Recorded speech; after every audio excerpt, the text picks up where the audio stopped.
بسم اللہ الرحمن الرحیم اللہم صلی علی سیدنا محمد وعلی آل سیدنا محمد۔ قرآن پاک میں ہے وَإِن تُطِيعُوهُ تَهْتَدُوا، اگر نبی کریم کی بات مانو گے تو تمہیں رستہ مل جائے گا، یعنی رحمتیں آئیں گی اور مصیبتیں دور ہوں گی اور رحمت العالمین ہے۔ تو نبی کریم نے صلی اللہ علیہ وسلم نے فرمایا اولاد کے متعلق ابواہ یحودانہ او یمجسانہ او یونصرانہ، ماں باپ اولاد کو یہودی نصرانی ہندو بناتے ہیں، یہ اس کا مفہوم ہے۔ تو ماں باپ کی تربیت سے ہوتا ہے، تو اپنی اولادوں کا خیال کریں، ان اسکولوں میں نہ ڈالیں جس میں دین کی تعلیم نہیں ہے، ان کو نکالیں وہاں سے، ان اسکولوں میں ڈالیں جس میں دین کی تعلیم ہے، تاکہ ان کو معلومات ہو اور تمہاری اولادیں اپنے لیے بھی خیر بنے، تمہارے لیے بھی خیر بنے۔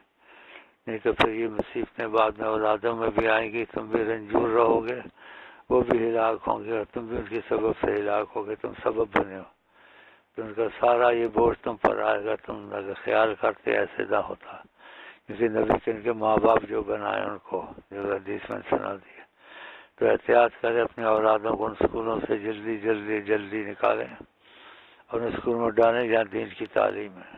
اور دوسرا احتیاط کریں، کوشش کریں کہ ٹی وی وغیرہ سے بھی انسان پر برا اثر پڑتا ہے، اولادوں پر بھی، اس کا کوئی طریقہ حل آسان نکالیں اولادوں کے لیے تاکہ وہ بھی نہ دیکھیں۔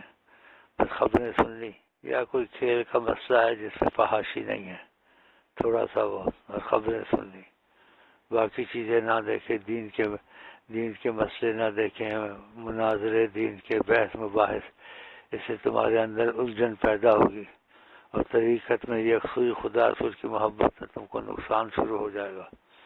تو ان چیزوں سے ہٹ جائیں، اولاد کو بھی ہٹائیں، لیکن طریقہ یہ پوری کوشش کریں کہ ٹی وی میں یہ چیزیں نہیں دیکھنی ہے، نہ اولاد کو دکھانی ہے، بہانہ بنا کے اور کاموں میں لگا دینا ہے، نہ گھر والے دیکھنے پہ قطع خبریں یا کوئی ایسا کھیل کہیں جس سے فحاشی نہیں ہے۔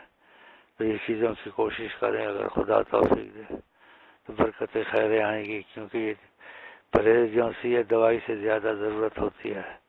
یہ نہ کوئی بد پرہیزی سے پھر تم وظیفے پڑھتے ہو، یہ پڑھتے ہو، دوسروں سے محبت کے تقاضے سے ان سے زیادہ تعلق پیدا، یہ پھر تمہارے لیے کمزور ہو جائے گا اور شاید ہوگا بھی نہیں پھر۔ تو اس طرف توجہ دیں کہ دوسروں سے محبت کرنی، ان کی مرضی پہ چلنا ہے۔ تو کوشش کریں، خدا توفیق دے گا انشاءاللہ تعالی۔ جو باہر کے ملکوں میں ہیں وہ بھی کوشش کریں ملکوں سے نکلے، وہاں نہ رہیں، وہاں اولادیں خراب ہوتی ہیں، ماحول خراب ہے۔ آپ کا جو ایمان رکھتا ہے خدا سے ملک میں نہ رہے۔ آپ کو پتہ ہے کہ ماحول میں بیویاں بھی خراب ہو جاتی ہیں، اولادیں خراب ہو جاتی ہیں۔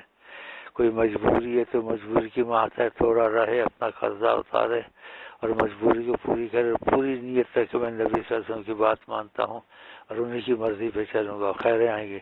ورنہ اگر اسی وہ باہر ہی رہے پھر اتنے عذاب آئیں گے اولادوں کے، وہ کہیں کہ موت آ جاتی تو ہم ایسے گھر میں ایسے واقعات نہ دیکھتے، بیوی میں نہ دیکھتے، اولادوں میں نہ دیکھتے۔ اس کا مطلب آپ سمجھتے ہیں اس ماحول میں کتنی آزادی ہو۔